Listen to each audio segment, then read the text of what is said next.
భార్యాభర్తలకి మధ్య ఉన్న అనుబంధం ఇప్పుడు వైసీపీకి సాక్షికి మధ్య ఉంటుంది. మరి ఇక దాన్ని ఏం చెప్పుకోవాలి?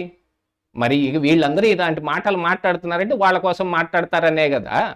అందుకని కొమ్మినేనికి ఎక్కడ లేనిదంతా వస్తుంది. ఎందుకు?